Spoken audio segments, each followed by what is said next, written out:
A very good evening to you, friends. It's very difficult to be the last speaker because I'm standing between you and a very pleasant evening. So, if you are very attentive, I will leave you quite soon within the allotted time. Otherwise, I will extend my time. So, don't tell me I have not warned. Now, what is this thing we call life? We wake up in the morning, we do the same routine, right from brushing the teeth, having a bath, food, do some work, either in office or in some other place, travel, go abroad, then come back in the evening, switch on the TV, then sleep, call it a day. This is one day, the model of one typical day. And one typical life is also like that. We are born, we grow, we marry, we fight. Either we fight and marry and fight, or fight for the sake of marrying, or marrying for the sake of fighting. We grow old, we fall ill, then we die. It's the same. A day and a life, they are the same. And one poet in Tamil said, what is this world which says, Vendadai tindru vidhi vandal sahum mandarai kundadu ulagam. And one of my friends, a very gifted Tamil poet, not like me, I am a novice in poetry, he is a very gifted poet. And his poem which I read 15 years back has still not left my memory. He has written, கல்வி கற்றபின்தான் தெரிகிறது படித்திருக்கவே வேண்டாம் என்று. செல்வம் ஈட்டியபின்தான் தெரிகிறது சம்பாதித்திருக்கவே வேண்டாம் என்று. வாழ்ந்து முடித்தபின்தான் தெரிகிறது முடிந்ததுதான் வாழ்க்கை என்று. What kind of poignancy is there? Only after completing our education we feel. Now most of the students feel, even while studying in their colleges, that we did not have studied anything at all. Only after amassing millions we realize the mistake of spending our precious life energies in earning money. And only after the show is over we realize that the show that went on till now is our life. The greatest poet of Tamil literature, Subramanya Bharati, echoed this sentiment. In fact, when I wanted to summarize the seventh habit, Sharpen the Saw, I had to take resort to Bharatiyar. So he first gives a prelude and he gives a summary at the end. I am going to give the prelude now. So Bharatiyar also laments about life. What is this life? தேடிச் சோறு நிதம் தின்று பல சின்னஞ்சிறு கதைகள் பேசி மனம் வாடி துன்பம் மிக உழன்று பிறர்வாட பல செயல்கள் செய்து நடைகூறி கிழப்பருவம் எய்தி கொடுங்கூற்றுக்கெரையெனப்பின் மாயும் பல வேடிக்கை மனிதர்களைப் போல் வீழ்வேன் என்று நினைத்தாயா? What kind of poignancy is there? I can't even imagine translating this poem, but I just want to render it in English for those who do not know Tamil here. Hunting for food every day, wasting time in small talk. You know, most of the big offices, a lot of time is wasted only on small talk, not on big talks. The small talk may have different names. When clerks talk, it is chatting, and when the executives talk, it is discussion. But it is still a waste of time.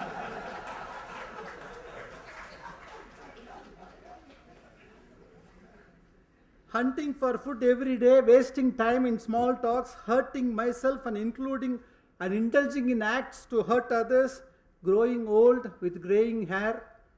I have grown old, but my hair is not grey thanks to the advancement of chemicals. And then fall a prey to the victim, the invisible Lord of Death. This is a biography of many a funny men. And he asked the goddess, do you think I will also fall like them?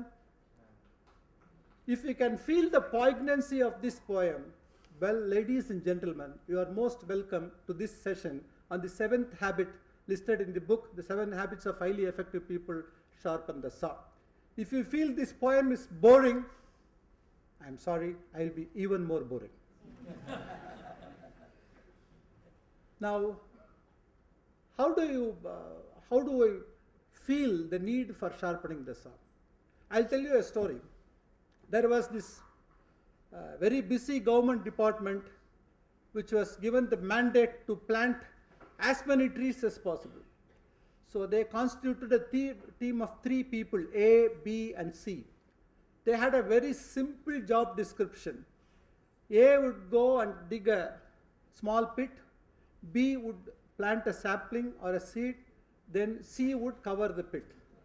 This went on for days, and one day B fell sick. Invariably it is B who will fall sick.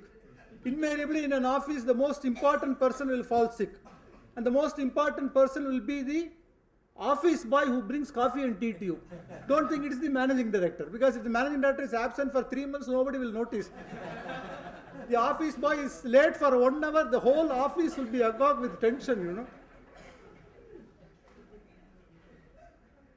So one day B fell sick and was absent, but A and C were unfazed. They said, the work has to be done. We have a mandate. So I'll do my work, you do your work. So A went on digging pits and C went on filling them up. And at the end of the day, they made a report. Today the work was very efficient because we didn't waste time in planting the samplings. So the HR department decided after all B was not necessary. Without B the work is getting done faster. Oh, sorry. So that is what we do when we go on working without even having a look at the saw which we have been using to cut the tree. This incident may be a joke, but our failure to see the need for training, the need for focus, the need for sharpening ourselves is the greatest tragedy of the modern times. I have seen it in many people. I am sorry to say many respected professionals, many reputed professionals, and these professionals include doctors, surgeons, consultants, chartered accountants, cost accountants, everybody. I have seen doctors and CAs working for 14 hours a day. I have asked them, why don't you take off for some time? Why don't you do something different? You have been cutting a human being's body all the day. Do something different, man. Do something creative. I don't have time. At least train yourself. Sharpen the saw. I'm sorry, boss, I don't have time. Within the time I takes to sharpen the saw, I will save 3 more lives. This is what they say. You can't, gentlemen. You can never save lives like that. You will only destroy 300 more lives. And which we are seeing in reality.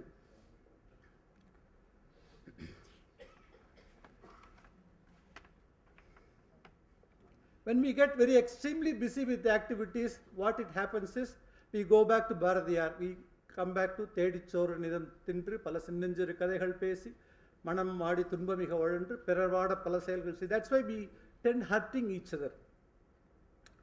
To see this, we require a kind of a paradigm shift. Paradigm shift is one of the greatest, the revolutionary concepts introduced by Stephen Covey. He explains it very well. He has his own example. I'll give my own example. For several years, our office was in Kakatopu Street in the central Madurai. When we started in '84, it was a very calm area. Now it has become a most highly crowded area. At first, we didn't have parking space for cars. Now we don't have parking space for two-wheelers, and we don't have space for walking also. Now, all this happened because there was a paradigm shift, because all the houses in that street will be 4 feet wide and 150 feet long. That was how the houses were constructed in those days, continuous construction. So nobody was willing to rent those houses. Either as an office or as a residence, it was a problem. And then one man found out, that man had a paradigm shift. There's one trade which needed a long building, need not necessarily be wide. It was the trade for pipes, plastic pipes and iron pipes. So the street is now full of pipe traders. So Kakatop Street has become Kakatube Street. So that is a paradigm shift. Though we are affected, we have to move out of that street. I still appreciate the genius of the person who could see kind of an opportunity in that adversity, in that problem. So that kind of paradigm shift is necessary, is essential if you want to at least feel the need for sharpening the saw. If you have to feel the need in your mind, whether you will have the time to do it in this lifetime or you are so busy you are going to postpone it to your next lifetime, I don't know. But at least you feel the need so that next lifetime you will have some opportunity. I believe in reincarnation. So this is a quadrant 2 activity. You all know the 4 quadrant activities. Quadrant 1 is important and urgent. Quadrant 2 is important, not urgent. Quadrant 3 is urgent but not important. Quadrant 4 is neither important nor urgent. Right? The problem is we always miss the quadrant 2 activities. We love to do quadrant 4 activities. I know a chartered accountant friend who loves to waste his time, and even if he gets a wrong call on his phone, he used to spend half an hour. Arey Baba, it's a wrong number, yaar. But he will inquire, who are you, what do you want? That man is an expert at quadrant 4. Quadrant 1 and quadrant 3, you need not manage at all. People around you will manage it for you. When it is urgent for somebody else. They will take care of you. Right? When you, for example, paying your electricity bill on time is an urgent activity. Not very important, but it's a very urgent activity. When you don't pay it on time, somebody will disconnect and then you will feel it. The next month you will pay 10 days in advance. So for quadrant 1 and quadrant 3, there is no problem because they are urgent. Somebody will do it for you. Quadrant 2 is the major problem. And with reference to quadrant 2, we get excuses from people, sorry boss, I don't have time. Now, not to have time, to say that I don't have time is the greatest fallacy of the modern living. There is no such concept like time. I tell you, I can give it in writing. Don't ever say I don't have time. Right? We are only dealing with passions here. We are not dealing with time at all.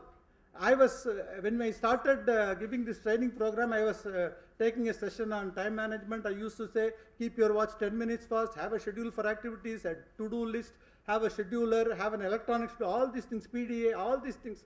But I know they are all bullshit. I am now convinced at 54 years of age and with so much of professional activities, I am convinced all those things are bullshit. There is nothing called time or time management. There is nothing to manage with reference to time. What you have to manage is your passion. Right? It is only passion management. Quadrant 2 is all about passions. Right? So when you want to do something and you don't have the time, it only means your passion is not strong enough. I've seen many people, sir, I also want to write a book, sir. Sorry, what? No time, you know. And he will make me feel very guilty as if I have been idling. You know what is implied? I don't have time even to write one book. You have written 20 books.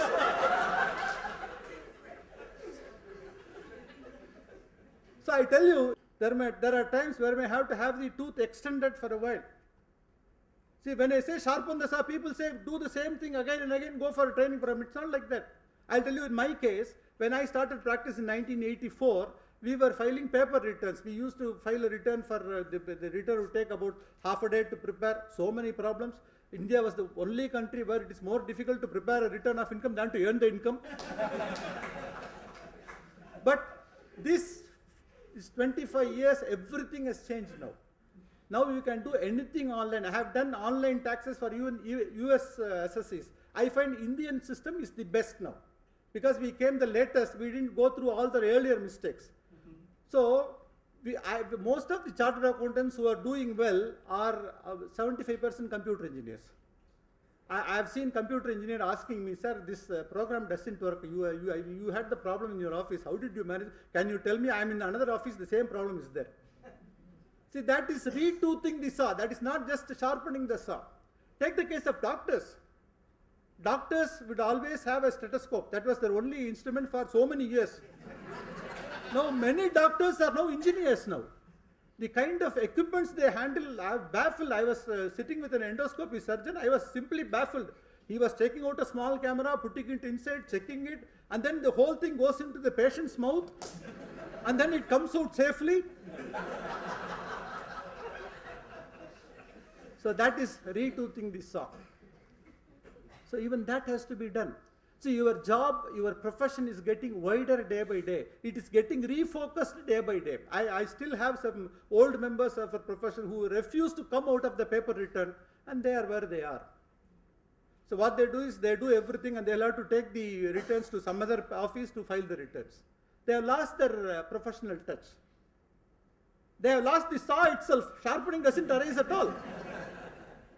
Somebody else cuts the trees for them now. Now, there is another danger also. When I talk of sharpening the saw, there is a problem of extreme focus. When I say sharpen the saw, people focus entirely on the teeth of the saw, right? The teeth of the saw may be excellent, but what if the handle is broken? What if the other side of the saw is broken? What to do with an excellent teeth? Nothing. You cannot use a saw which doesn't have a handle.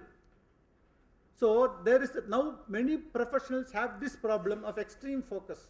See, many professionals, especially in our profession, they are completely into income tax now. 8 to 10 hours they work in their office regarding taxes. They come home, they take a big income tax book, and we have about close about 400 pages of tax decisions coming every week. They go on, read it in their house. They come back and then they do tax. Then they go back and then they read tax. Right? That is an extreme focus. You focus only on the teeth, and that person becomes a failure, because our profession is not just about tax. Any profession is 95% about human beings. Only 5% is your domain knowledge. I have seen doctors, I have seen chartered accountants who are perfectly ignorant and making lakhs and lakhs of money, because they can always get the work done by others. You can always find somebody else. Outsourcing is there. You quote 50,000 rupees, ask somebody, give him 30,000 rupees, finish the work, you sit, relax, and you earn 20,000 bucks. That man will work the whole day and he will make, and that man will get blood pressure, diabetes, everything. You outsource your diseases also.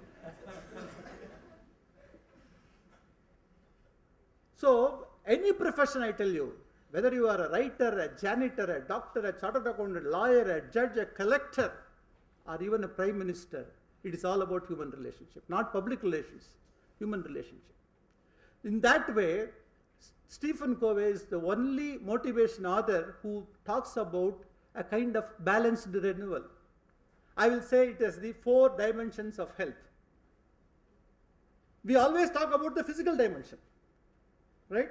Whenever people say health, immediately physical dimension comes into our being. You go to racecourse in the morning, there is a traffic jam at 5:30 in the morning, right? The entire population of Madurai is walking. You come back from racecourse at 8:30 and then take your long car to go to your office, which is 100 feet away. Same is the case with Chennai. Chennai in the morning, you say everybody will travel 20 kilometers to walk in Marina. There is nothing sacred about it. Marina is not a pilgrimage place. It's after all a beach, one of the dirtiest beaches in the world. So we always focus on the physical thing, and all the gyms are full now. Most of the gymnasiums in all the places, now everybody wants to go for a gym. I can understand somebody who is 25 years old, about to be married, going for a gym. But somebody who is 50 years old going for a gym, it is against all prudent medical advice. See, up to 25 years, you can have 6-pack. When you cross 40, you have a family pack.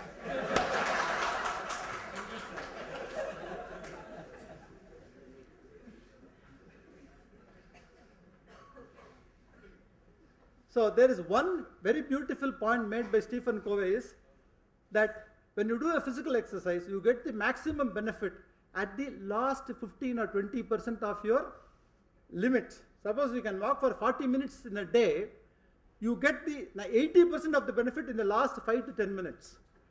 That is very important. இதை கேட்டு சில பேர் என்ன சொல்லுவாங்க, அந்த 30 minutes walk பண்ண நேரம் அந்த 5 நிமிஷம் அந்த விவேக் சொல்லுவாங்க, அந்த 14வது கேள்வி என்னன்னு கேட்டா நேரம் 1 கோடி வாங்கிட்டு போயிட்டு லப்பா வாங்கிட்டு போடும். The second aspect of health is about the intellectual dimension. See, when you do the same work, your mind gets rested. It doesn't get rest is one thing, it gets rusted is another thing.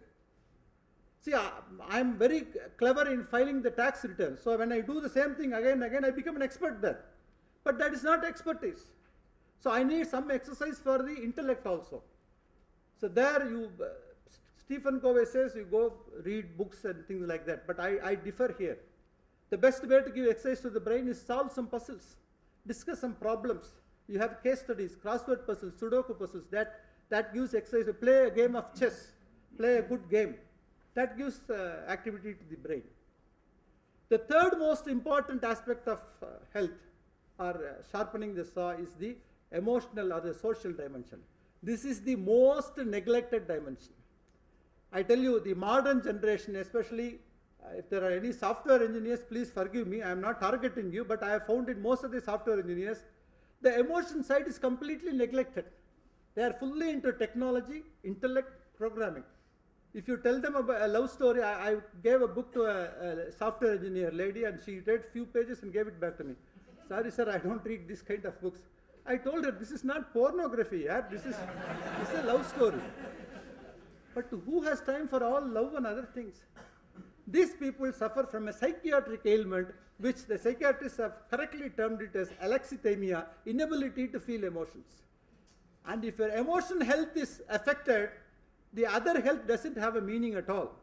I have seen persons who have a bad emotional health, they perform very badly in their offices, and when these people are auditors or doctors, may God save you.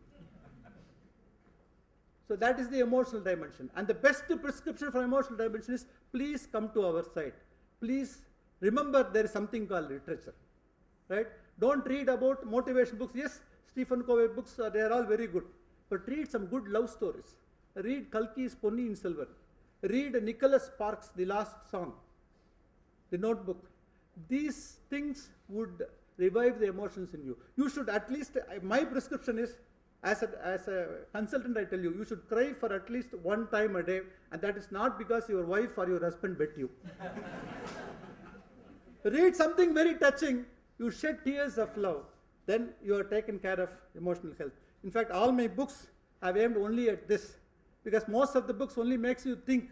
I have been writing books only to make you cry, not in grief, but in love. And the fourth is the spiritual dimension. The spiritual dimension is the least understood dimension. Spiritual dimension is not temple going, flower throwing, or camphor showing. Right? It has got nothing to do with God. Don't think God expects you to come to the temple. Right? Don't think God expects, God will be hungry if you don't throw that 1 rupee cut roast into his feet. Spiritual is something beyond everything. Spiritual is loving God, loving something beyond you. Let's not name God, because God is the most misunderstood term. Loving something beyond you for no selfish reason. We use God as our commission agent, as our power of attorney, right? As our hired killers even if necessary. We pray, God, don't do anything to me, but please see that the other person is killed. Now, along with this, Stephen Covey gives a very, very important concept here, that is scripting others. We all have a duty to script others. We will have to see if somebody scripted our lives. My Tamil teacher, Mr. Narasimhan, is here today. He taught me Tamil in SSLC. In those days, everybody took Sanskrit or French or Arabic, because there you scored very high marks and got a seat in engineering. But this man inspired me so much that we took Tamil. With great difficulty, we got only 60 marks. But that he was actually scripting me, and all my passion towards Tamil writing came from that teacher.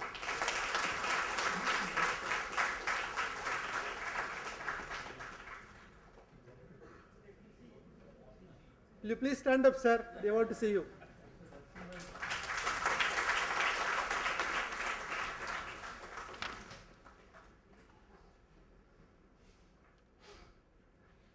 We have a duty to script our spouses, most importantly, our children. This is also a part of sharpening the saw. The scripting concept is very important. You see, people always say, உங்களுக்கு max பிடிக்கல. I used to love max. You know, when I was in the 10th standard, I had a very bad max teacher. Thereafter, I never learnt max. One teacher can mar an entire life, and one teacher can make life also. When Solomon Pape was teaching Tamil in American college, his was the only class where the attendance will be at least 115%. People from other classes would come and sit there. He will never take attendance because he know it is at 150. Why should you take attendance? So that was a kind of scripting others. Covey gives a very beautiful example, but I have my own example. There was a tribe in a hill area, and where the custom was, if you want to marry a girl, you will have to offer, the man has to offer, it was a reverse dowry. The man has to offer cows to the father. Maadu kudukanum. So the number of cows depend on the beauty of the girl, how good the girl is. A father had 3 daughters. The first daughter was married, somebody gave 4 cows to her. The second daughter was even more beautiful, somebody gave 5 cows to her. The third daughter was not beautiful. She was very ordinary looking. She was a very homely person. So the father was worried. And you know, she was growing old. Father was ready to marry her even if somebody gives a cough. You know, discount sale is there. He even thought of giving her as free for the person who married the other daughter. And then came a young man from a far off place. This young man saw the girl. He was impressed. He went to the father and said, I am offering 8 cows for your daughter. The father was surprised. Why are you offering 8 cows? He thought, I could have done with a calf. Even a dead calf was okay for me. The man said, I am offering 8 cows because I only have 8 cows. If I had 10, I would have offered all the 10 to your daughter. They married, they lived very happily. 5 years after the marriage, that father went to see this third daughter, and she was the most beautiful woman in the vicinity. You know why? Because a person believed her to be beautiful. The person scripted her. And you have a duty to script persons who come under your tutelage. The person may be your children, child, your wife, your spouse, or your students, your colleagues, at times even your superiors. You have a duty to script others. And once you do this, then you get into an upward spiral. You start growing. See, one thing I found out is, either you grow or you degenerate. There is nothing called a stagnating point in life. People used to say, I am stagnating. It only means you are going down. In a company I used to work, I told them the person has 15 years of experience. And the other person said, don't talk rubbish either. The person has 1 year of experience, repeated 15 times.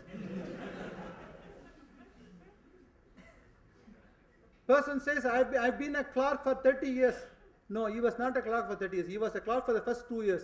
Then he degenerated into something else. He was degenerated to some kind of a robo, some kind of a low-level machine. But when you want to grow, then Covey gives a spiral. You learn. That is sharpening the saw. Then you commit to your learning. There is no point in just learning when you don't apply the learning to your life. You commit your learning to your heart and then do it in action. This learn, commit and do. You do it at every level, and very soon you will reach the highest level that is designed for you by the person sitting above all of us. And now let me summarize this habit, sharpen the saw, with again a poem of Bharatiyar. You know, Bharatiyar said, Thedi choranidam tindru. See, he said, I don't want an ordinary life. So what kind of life you want? The goddess asks him. The poet says, and Stephen Covey, I think, has read this poem, because the entire thing comes from this poem. He says, Tholai valivudayadaki udar sorvu pinibalavum poki, which is the physical. Tholai valivudayadaki udar sorvum pinibalavum poki, அறிவாளை கொண்டு பிளந்தாலும் கட்டு மாறா உடலுறுதி தந்து சுடர் நாளை கண்டதோர் மலர்போல் ஒளி நன்னி திகழும் முகம் தந்து. If there has to be a glow in your face, your intellect has to be all right. A person who is taking drugs all day will not have a glow in his face. Right? A person who is doing the same job for 40 years, he will not have a glow in his face. Right? So the intellect has to be all right. And then comes the emotional side. Mada velai vellu murai kuri. So you will have to win over your rage. You can win over your normal rage, but road rage is very different, very difficult to manage. Right? I have seen people, including myself, when it happens on the road, we want everybody to be perfect. We go under the assumption that everybody is professional, everybody is educated, everybody who drives a car knows everything. And one taxi driver taught me a wonderful lesson. We were going on a highway and somebody just dashed in and the man applied brakes and we were saved at the last moment. I downed the shutters and we started to shout at him. The taxi driver asked me if instead of that man, I used the word naye. The driver asked me if instead of that man, a dog had crossed that way, how will you shout at the dog? If I am going to call the dog naye, it is not shouting. It's just explaining, it's a statement of fact. And the taxi driver said the person who behaves like this is a dog and you have to treat him like a dog. You don't shout at a dog. Just up the shutters and we'll go. And we went. So he was my teacher on that day. So Bharadiyar says that is what we say, Madavelai Vellumurai Kuri. And then comes the spiritual dimension. Tavamainmai Kodutharulal Vendum.